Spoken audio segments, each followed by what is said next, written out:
하나님의 임재 앞에서 이런 제목으로 같이 은혜를 나누고 싶습니다. 오늘도 말씀을 듣다가 여러분에게 깨닫는 은혜가 있기를 바라고, 한 단어, 한 문장이라도 여러분 가슴 속에 남아서 한 주간 동안 말씀의 능력과 축복을 경험하는 그런 멋진 한 주가 될 수 있기를 주의 이름으로 축복합니다. 오늘은 지난주 말씀과 연결해서 우리가 하나님의 임재 앞에서 예배하고 또 하나님의 임재 앞에서 살아가는 그런 삶의 놀라운 축복이 무엇인지 같이 은혜를 나누고 싶습니다. 자, 우리는 다 똑같이 지금 이 시간에 예배를 드립니다. 그런데 예배를 드리는 마음은 다 다를 것입니다. 어떤 분은 간절한 마음이 있을 거예요. 하나님이 예배를 통해서 하나님 만나기를 원합니다. 치유받기 원합니다. 경제적인 문제가 해결되기를 원합니다. 또 내 믿음이 성장하기를 원합니다. 우리 가정의 문제가 해결받기를 원합니다. 우리 자녀의 앞길이 열리기를 원합니다. 간절한 마음으로 예배하는 분이 계신가 하면 민방의 훈련에 참여한 것처럼 빨리 이 시간이 지나갔으면 좋겠다. 오늘 점심 메뉴는 뭘까? 이따 오후에 좋은 계획이 있는데 빨리 친구들 만났으면 좋겠다. 어떤 분은 마음의 방향이 하나님과 맞는 분이 계신가 하면 또 어떤 분은 마음의 방향이 시끄럽고 분주한 분이 계실 거예요. 예배의 자리에 앉아있지만 어떤 분은 마음이 텅 빈 것처럼 내가 여기 왜 앉아있는 거지? 이런 생각이 들고 또 의심이 드는 분들도 계실 거예요. 삶의 무게에 짓눌려서 하나님 찾고 부르기는 하는데 하나님이 정말 나와 함께 하시는 것이 맞나? 이런 생각이 들어서 예배 시간에 앉아있는 것조차 버거우신 분이 계실지도 모르겠어요. 그런데 오늘 시편 말씀은 저와 여러분에게 우리의 예배가 정말 하나님의 임재라는 말은 하나님의 동행, 하나님의 임마누엘, 하나님께서 이 자리에 나와 함께 하시는구나, 이것을 경험하는 것을 임재라고 하는데, 정말 우리는 어떻게 하면 이 험한 세상 가운데 별의별 일이 날마다 생기는 이 세상 속에서 하나님께서 우리를 기르시는 목자가 되고 하나님이 우리의 반석이 되시고 하나님께서 우리의 든든한 요새가 되어주셔서 정말 하나님과 더불어서 하나님의 임재 속에서 살아가는 내 삶이 너무나도 다행이다, 너무나도 행복하다, 이런 고백을 하면서 우리는 살 수 있는 비결이 무엇일까? 성경은 그것에 대해서 오늘 말씀하고 있습니다. 시편 100편 4절 말씀인데요. 자, 우리 같이 한번 큰 소리로 읽겠습니다. 시작! 감사의 노래를 들으며 그 성문으로 들어가거라. 찬양의 노래를 부르며 그 뜰 안으로 들어가거라. 감사의 노래를 드리며 그 이름을 찬양하여라. 아멘. 자, 우리 하나님의 임재가 있는 예배, 하나님의 임재가 있는 목장 모임, 하나님의 임재가 있는 직장생활, 하나님의 임재가 있는 가정생활, 여러분 하나님의 임재가 있는 나의 삶, 여러분 생각만 해도 감격스럽습니다. 그것을 경험해보지 못하신 분은 아무리 설명을 해도 이해하기가 쉽지 않습니다. 사과가 있습니다. 이 사과에 대해서 아무리 지식적으로 설명을 해도 그 사과를 먹어본 사람하고는 다른 거예요. 사과에 대해서 학문적으로 지식적으로 설명하는 것도 중요하지만 그 사과를 맛보고 경험한 사람, 그 사람과는 차원이 다르다.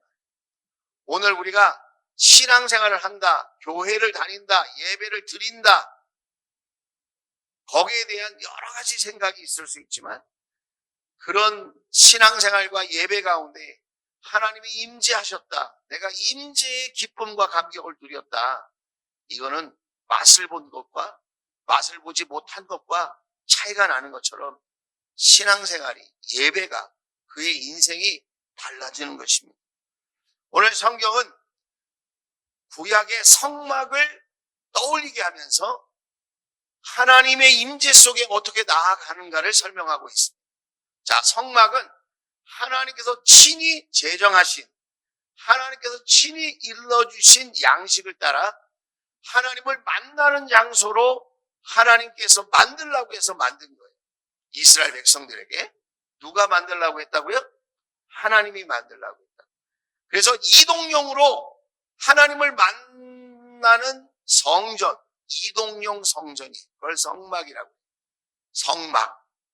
이동하지 않고 건물로 고정한 것을 성전이라고 해요.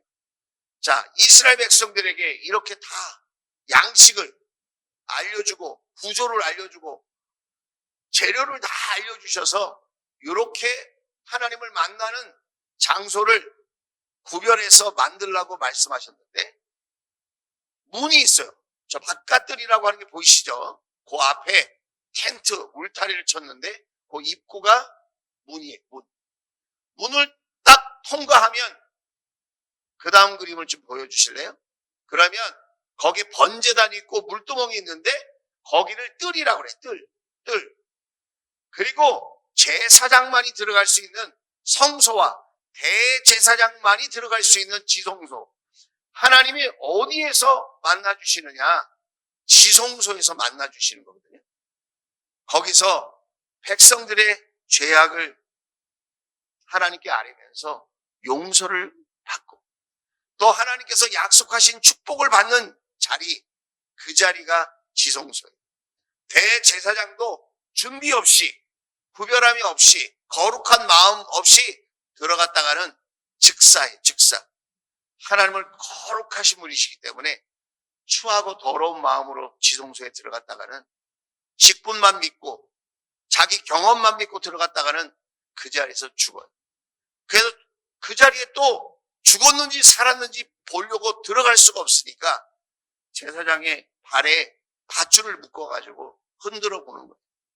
그래서 딸랑딸랑 소리가 나고 살아있으면 기다리고 소리가 안 나고 가만히 있으면 들어가서 시체를 꺼낼 수 없으니까 밧줄로 당겨서 그 시신을 처리했어요. 하나님은 사랑의 하나님이심과 동시에 공의로우신, 아주 어미로우신 하나님이라는 것을 우리가 알아야 합니다. 자, 그런데 이렇게 하나님을 만나는 그 장소, 거기가 지성소인데 문이 있는데 그 문을 어떻게 들어간다고요? 감사함으로 들어간다 그랬어요. 자, 시편 100편 4절 말씀입니다. 4절 말씀. 감사의 노래를 드리며 그 성문으로 들어가거라. 그 성전으로 들어가라. 뭘로 들어간다고요? 감사로 들어간다. 여러분, 왜 우리가 예배에 10분 전에 와서 미리 기도하고 찬양하는 마음으로 하나님께 준비합니까? 우리는 세상에 살면서 원하든 원치 않든 수많은 부정적인 이야기, 또 죄의 먼지를 묻히고 이 자리에 나왔어요. 저와 여러분 어느 누구도 자신의 공로와 자신의 선행으로 하나님 앞에 나아가서 예배드릴 수 있는 자격이 있는 사람은 아무도 없습니다. 우리는 주님의 보혈의 그 공로를 의지해서 저와 여러분의 그 모든 죄, 허물, 그 죄악됨을 주님의 보혈로 깨끗하게 씻고 그 다음에 그렇게 은혜의 길을 예비해 놓으신, 구원의 길을 허락해 주신 예수님을 기억하면서, 어떻게 하면서? 기억하면서. 어떻게 한다고요? 기억하면서. 세상에 살면 예수님이 기억나요? 안 나요? 나시는 분도 계시겠지만 대부분은 안 나요. 왜 그러죠? 돈 버는데 바빠서. 이 사람 저 사람 얘기 듣고 이 사람 저 사람의 형편, 또 내게 주어진 일들을 정말 최선을 다해서 하다 보면 예수님 생각이 안 나게 돼 있어요.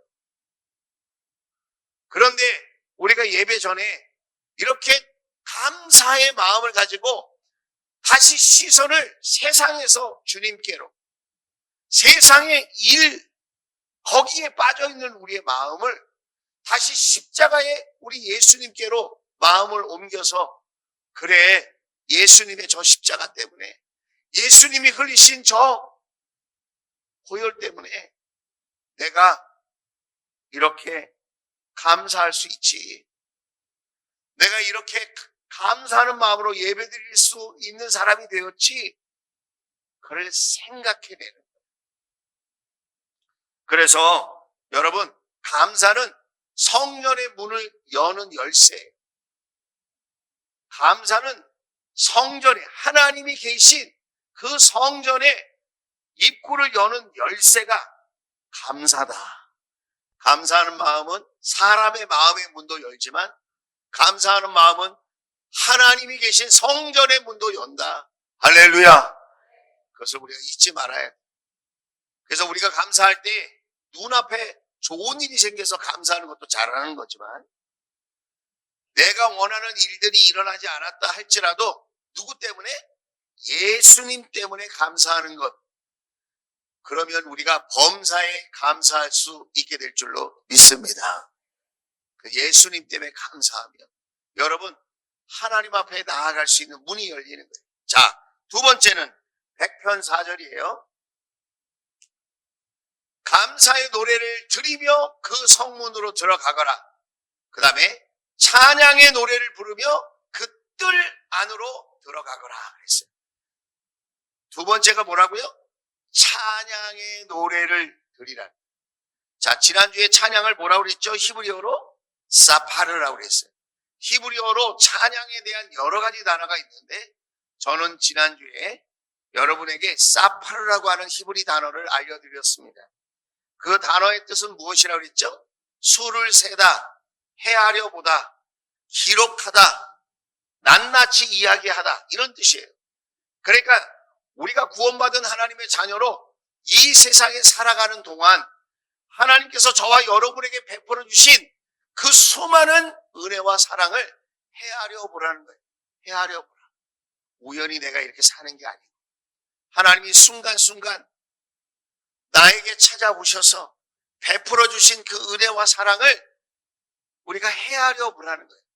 하나님이 나를 위하여서 하나님이 우리를 위하여 행하신 일들을 생각하면서 그것을 헤아려 보면서 하나님을 높여드리는 일, 하나님을 자랑하는 일, 하나님을 칭송하는 일, 하나님께 환호성을 지르는 일, 이것이 찬양이다 이거예요. 우리는 찬양하면 분위기, 음정 박자 이런 걸 잘 맞춰야 된다고 생각을 합니다. 그런데 지난주에 이렇게 말씀드렸죠? 맞춰야 할 것은 음정과 박자뿐만 아니라 하나님과 방향을 맞춰야 된다. 할렐루야. 하나님과 마음을 맞출 수 있게 되기를 주의 이름으로 축원을 드립니다. 하나님과 여러분 방향을 맞추어서 한 걸음 한 걸음 나아가는 것이 여러분 찬양으로 하나님께 영광 올려드리는 일인 줄로 믿습니다. 그래서 여러분 우리가 찬양이 없을 때에 내 삶의 문제를 크게 봐요. 내 삶의 문제를 크게 봐요. 자기를 크게 봐요. 그러나 하나님을 찬양하면 어떤 일이 일어나느냐? 하나님이 크게 보여요. 구원의 하나님, 능력의 하나님, 그 하나님이 크게 보여요. 그래서 문제를 작게 보고 문제를 이기게 되어지는 줄로 믿습니다. 상황이 아무리 어두워도 내 마음이 아무리 고달퍼도 남들이 가능성이 없다고 아무리 손가락질해도 우리가 하나님을 찬양하며 나아갈 때에 우리 하나님께서 크고 위대하신 그 하나님의 능력으로 저와 여러분을 돌보아 주실 줄로 믿습니다. 특별히 주님의 십자가는 영원한, 십자가의 은혜, 그 사랑은 영원한 것입니다. 우리가 그 문을 통과해서 하나님의 구원받은 자녀로 계속해서 주님의 그 구원을 노래하고 또 주님의 그 위대하심을 우리가 찬양하며 나아갈 때 여러분 우리는 정결하게 되고 또 주님과 함께 기쁨을 누리는 복된 삶을 살게 되어질 줄로 믿습니다. 자, 첫 번째 어떻게 그 문을 통과한다고요? 감사함으로. 그리고 그 뜰에는 어떻게 들어간다고요? 찬양함으로. 이제 지성소로 들어가야 합니다. 지성소로 들어가는 것은 어떻게 들어갑니까? 경배함으로 들어갑니다. 경배함으로. 자, 요한계시록 5장입니다. 요한계시록 5장 8절 우리 큰 소리로 한번 읽겠습니다. 시작! 그가 그 마리를 받아 들었을 때에 네 생물과 24 장로가 각각 검은고와 향이 가득히 담긴 금대접을 가지고 어린 양 앞에 엎드렸습니다. 그 향은 곧 성도들의 기도입니다. 아멘. 자, 제가 이걸 그림 그려드릴게요. 설명을 하면 여러분이 그림이 그려집니다. 하나님의 성전에는, 천상의 성전에는, 천국에 하나님이 계신 성전에는 하나님이 보좌에 딱 앉아 계시고요. 그 옆에 우편에 예수 그리스도가 계십니다. 요한계시록 5장은 천상의 예배, 가장 완벽한 예배에 대해서 기록해 놨습니다. 자, 보좌에, 그 왕의 자리에 누가 앉아 계신다고요? 하나님이. 그리고 우편에 예수님이 계셔요. 그리고 그 아래 네 생물과 24 장로가 앞에 있어요. 그리고 그 뒤에는 누가 있느냐? 구원받은 성도들이 쫙 있어요. 네 생물은 하나님께서 이 세상을 창조하셨을 때 피조물의 대표예요. 피조물의 대표. 왜 네 생물이냐? 사자, 송아지, 인간, 독수리. 이렇게 네 생물이에요.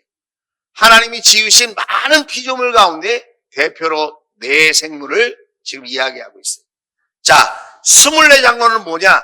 구약의 12지파, 구약의 12지파, 신약의 12사도. 이건 뭘 의미하는 거냐? 교회의 대표. 다시 말하면 모든 성도들의 대표를 이야기하고 있는 거예요. 자, 그런데 그 네 생물과 24 장로가 있는데 각각 검은고와 향이 가득히 담긴 금대접이라고 그랬어요. 자, 검은고는 무엇이냐? 찬양할 때 쓰던 대표적인 현악기, 줄이 달린 악기라는 거예요. 하나님이 찬양 받으실 때에, 또 우리가 찬양을 올려드릴 때 대표적인 악기 중에 하나가 검은고예요. 그러니까 다시 말하면 검은고는 찬양을 의미해요. 성도들이 하나님께 올려드린 찬양, 그게 검은고예요. 향이라고 그랬죠? 향은 뭘 의미하느냐? 맨 밑에 줄에 보니까 성도들의 기도다 그랬어요. 저와 여러분은 기도할 때에 내 기도가 이게 무슨 의미가 있나? 이게 신세 한탄 같기도 하고 넋두리 같기도 하고 여러 가지 생각이 들잖아요. 우리가 내가 드리는 기도가 하나님이 받으시는 기도야, 이런 생각이 들 때도 있지만 한참 기도하고는 내가 뭐 하는 거지? 내 기도가 하나님께 상달이 됐을까? 하나님이 들어주시는 기도가 됐을까? 이런 고민이 있기도 하단 말이에요. 그런데 오늘 성경은 뭐라고 얘기하냐면 금대접을 가지고 성도들의 기도가 담긴, 그 향이 담긴 금대접을 가지고 천사들이 하나님 어린 양 앞에 갖다 놓는다. 예수 그리스도 앞에 갖다 놓는다. 여러분, 왜 하필이면 금대접이라고 그랬을까요? 은대접이라고 안 하고, 왜 동대접이라고 안 하고, 왜 금대접이라고 그랬을까요? 저와 여러분이 하나님께 올려드리는 모든 기도와 모든 찬양은 귀한 것이라는 거예요. 귀한 것. 금그릇에 담았다는 것은 아주 소중하게 여긴다는 거예요. 오늘 이 시간에 하나님은 눈에 보이지 않습니다. 하나님을 우리가 붙들 수도 없습니다. 그러나 저와 여러분이 드리는 기도와 그 찬양은 금대접에 담겨서 우리 하나님 보좌 앞에 예수 그리스도, 그분께 전해지는 줄로 믿습니다. 자, 그런데 이렇게 찬양과 기도가 전달되는데 특별히 성도들의 기도가 어떤 기도냐? 환난 가운데도 복음을 전하면서 드린 기도예요. 모진 핍박 속에서도, 로마 정부의 엄청난 핍박 속에서도 믿음을 지키기 위해서 드린 기도예요. 뿐만 아니라 하나님 앞에 감사함으로 드린 기도예요. 하나님 앞에 상황과 형편은 절망스럽고 어둡고 비참하지만 그럼에도 불구하고 날 구원하신 주님, 나를 영원히 천국에 살게 하신 그 주님을 생각하면서 이 또한 지나갈 것이며 나에게 주신 사명도 후회함이 없다. 그렇게 하나님 앞에 간구의 기도를 드릴 뿐만 아니라 감사의 기도를 드릴 때 그 찬양과 그 기도가 하나님 앞에 상달된다는 거예요. 자, 상달될 때 14절 말씀 보세요. 자, 14절 같이 읽겠습니다. 시작. 그러자 내 생물은 아멘하고 장로들은 엎드려서 경배하였습니다. 할렐루야. 자, 장로들이 어떻게 했다고요? 엎드려서 경배했다는 거예요. 경배. 여러분, 하나님의 임재를 경험하는 마지막 관문이 뭐냐? 하나님께 경배를 드리는 거예요. 찬양은 하나님이 하신 일에 대해서 높여드리는 것이고, 경배는 하나님의 존재에 대해서 높여드리는 거예요. 마치 이런 거하고 똑같아. 엄마의 존재만으로도 저는 너무 감사해요. 이렇게 얘기합니다. 아빠가 내 아빠여서 너무 감사해요. 존재만으로, 뭘 나한테 해줘서 내가 높여드리는 게 아니라 존재만으로, 존재감만으로도 너무나도 소중하고 귀하다고 말하는 거예요. 그래서 경배는 무엇을 의미하느냐? 자신의 자세를 낮추는 것뿐만 아니라 완전히 엎드리는 걸 얘기를 하는 거예요. 완전히 엎드린다 이 말은 내 삶의 주도권을 하나님께 맡기는 거예요. 여러분, 오늘 예배를 드리면서도 여러분 안에 내 생각, 내 뜻, 내 계획, 내 감정이 하나님의 뜻, 하나님의 계획, 하나님의 은혜보다도 더 앞서시는 분들이 계실 수 있어요. 사람들은 다 누구나 본능적으로 자기중심적인 생각과 마음을 갖고 있어요. 그래서 우리가 하나님의 임재를 경험하지 못합니다. 예배를 드려도 사람들의 그 마음이 각기 다 다른 이유, 하나님의 임재를 경험하고 돌아가시는 분들과 하나님의 임재를 경험하지 못하고 예배 시간만 지키다가 가시는 분은 하늘과 땅처럼 다른 거예요. 우리가 찬양할 때 두 손을 들거나 기도할 때 두 손을 듭니다. 이건 뭘 의미하는 거냐? 하나님 앞에 항복한 거, 항복. 마치 전쟁터에서 적군이 전쟁에 질 거를 예상하고 손을 들었어요. 그리고 아군에게 투항합니다. 무기를 다 내려놓고 손을 들었다는 건 뭘 의미합니까? 모든 것을 맡겼다는 거예요. 더 이상 싸우지 않겠다는 거예요. 이제 나의 목숨을 당신에게 처분을 맡긴다는 거예요. 마찬가지로 여러분, 우리가 어떤 형편 사정으로 예배를 드리든지 간에 하나님께 항복합니다. 하나님께 졌습니다. 하나님의 처분을 기다립니다. 하나님께만 모든 것을 의지합니다. 할렐루야. 이것이 경배, 이것이 경배. 원래 뜻은 엎드려 절하다, 입 맞추다 그래. 그 발 위에 입 맞추는. 내가 엎드려서 완전한 항복, 완전한 순종을 의미하는 게 경배예요. 그래서 찬양하다가 팔 아픈데 왜 자꾸 손을 들라고 그래? 아이고, 기도하는데 왜 자꾸 두 손 들고 기도하라고 그러지? 여러분, 하나님 앞에 경배하는 그 경험을 해보시라는 거예요. 하나님 앞에 완전한 항복, 그것을 마음으로, 몸으로 한번 표현하면서 하나님께 나아가 보시라는 거예요. 그러면 하나님이 나와 함께 하시고 하나님께서 이 시간 나의 예배, 나의 찬양, 나의 기도를 받으시고 역사하시는 것, 그것을 경험하게 되어질 줄로 믿습니다.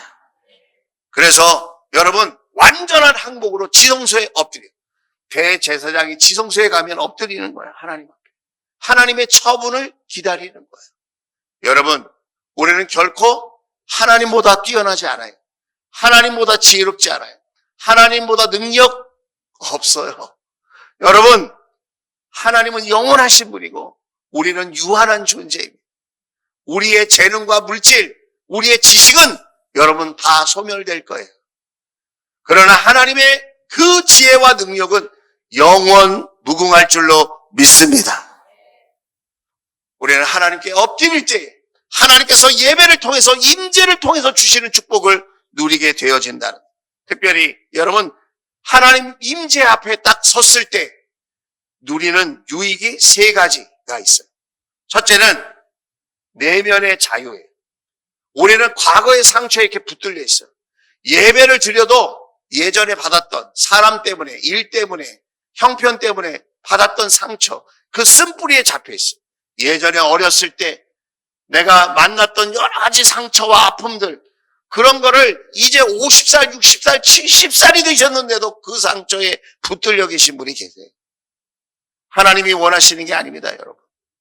하나님께 모든 것을 내려놓고 하나님의 임재 가운데 경배함으로 나아가면 여러분 그 모든 쓴뿌리와 상처와 아픔이 완전히 소멸되어지는 줄로 믿습니다. 하나님의 진리가 나를 자유케 해요.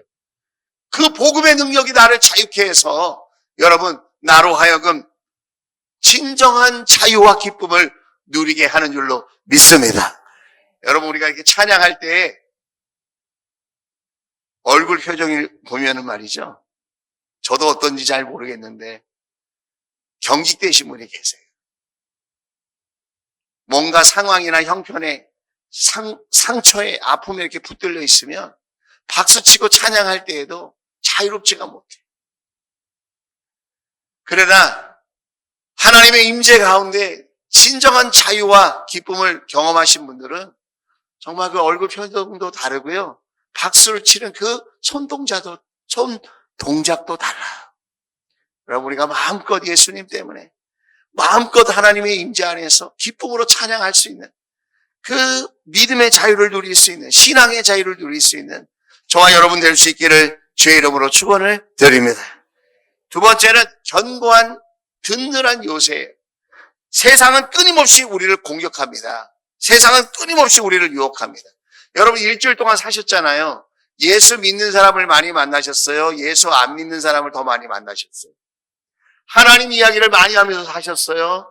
하나님이 빼놓고 세상 이야기를 많이 하면서 사셨어요? 우리는 세상의 불신자들과 비신자들과 어울려서 살아요. 그들에게도 배울 점이 많이 있어요. 하지만 여러분 우리의 믿음은 예수 그리스도 안에서 아름답게 세워지는 줄로 믿습니다. 그래서 여러분 하나님의 임재를 경험하면 우리의 믿음이 든든해져요. 세상의 공격이 거세고 아무리 유혹이 많아도 하나님의 임재를 경험하시는 분들은 그 믿음을 잘 지켜내요. 그런데 하나님의 임재를 누리지 못하시는 분들은 믿음이 쉽게 무너져 내리는 것을 보게 되어져요. 여러분의 믿음은 강한 믿음입니까? 약한 믿음입니까? 여러분의 믿음은 흔들리는 믿음입니까? 굳센 믿음입니까? 하나님의 임재를 통하여 여러분의 믿음이 든든한 요새와 같은 굳건한 믿음이 될 수 있기를 주의 이름으로 축원을 드립니다. 마지막으로 여러분 흔들리지 않는 평안이에요. 하나님의 임재를 경험하면 흔들리지 않는 평안을 누려요. 감정에 따라서 평안이 있기도 하고 없기도 하고, 이거는 세상 사람들 다 그 정도는 해요. 하나님의 임재를 경험하신 분들은 여러분 하나님의 손이, 하나님의 그 손, 그 하나님의 능력의 손이 나를 콱 붙들어주고 있기 때문에 어떤 형편 사정이 있든지 흔들리지 않아요. 흔들렸다가도 빠르게 중심을 딱 잡아요. 왜 그러죠? 하나님이 함께 하시는 것이 경험되어지기 때문에. 하나님의 임재가, 하나님의 동행하심이 그것이 경험되어지고 고백되어지기 때문에 여러분 평안하게 되는 겁니다. 우리는 인생을 살면서 불공평한 일을 많이 만납니다. 세상은 공평하지 않아요. 그렇죠? 또 이해할 수 없는 고난이 우리에게 닥치기도 해요. 다 이해할 수 있는 어려움만 온다면 얼마나 좋겠어요. 그러나 여러분도 살아보셨잖아요. 정말 우리가 살다 보면 이해할 수 없는 고난이 우리에게 찾아와요. 그런데 그런 억울하고 답답한 상황 속에서도 하나님의 임재를 경험하는 사람은 평안을 누리며 살더라라는 거예요. 저는 여러분을 축복하고 싶습니다. 하나님의 임재 속에서 여러분의 평안이 넘쳐나게 되기를 주의 이름으로 축원을 드립니다. 누구 때문에, 이런 일 때문에, 저런 일 때문에, 이 사람 때문에, 저 사람 때문에 나는 마음이 불편해요. 그 말이 여러분 육적으로 보면 그런 해석이 맞을 수도 있지만 영적으로 보면 그건 말도 안 되는 얘기예요. 왜 그러죠? 하나님이 그 문제보다 크신 분이에요. 할렐루야. 하나님은 그 문제를 평안으로 다스려 주실 수 있는 유일한 분이신 줄로 믿습니다. 주님이 내 안에 계시고 하나님의 임재로 그분과 동행하고 있는데 우리가 그런 일들 때문에 잠시 흔들린다 할지라도 중심을 탁 잡고 하나님의 평안을 우리가 누리며 전하게 되어질 줄로 믿습니다. 존 비비어라고 하는 목사님이 계십니다. 그분은 임재라고 하는 책에서 이렇게 얘기합니다. 얄팍한 신앙의 껍데기를 벗어라. 얄팍한 신앙의 껍데기를 벗어버리라는 거예요, 여러분. 하나님의 임재를 누리지 못하는 신앙인, 하나님의 임재를 경험하지 못하는 예배, 그것은 우리로 하여금 자꾸 껍데기만 두껍게 만든다는 거예요. 그러나 하나님의 임재 속에서 하나님이 나와 함께 하신 것을 경험하는 사람들은 좁은 시야를 버리고 영적인 시야를 갖게 되고 또 어떤 문제를 만나든지 하나님의 동행하심을 믿는 믿음이 생기기 때문에 그는 강력한 믿음의 삶을 살아가게 되어진다는 거예요. 사랑하는 주원가족 여러분, 하나님과 친밀한 임재를 누릴 수 있게 되기를 주의 이름으로 축원을 드립니다. 여러분에게 감사가 넘쳐나기를 주의 이름으로 축복합니다. 찬양이 가득하기를 주의 이름으로 축원을 드립니다. 그리고 하나님 앞에 경배하며 하나님 앞에 두 손 들고 나는 아무것도 아닙니다. 나는 하나님께 항복했습니다. 하나님 뜻대로 하옵소서. 나보다 더 나를 사랑하시고 나보다도 더 나를 귀하게 여기시는 그 하나님께 모든 것을 맡기며 하나님의 임재 속에 살아가는 저와 여러분 될 수 있기를 주의 이름으로 축원을 드립니다. 기도합시다.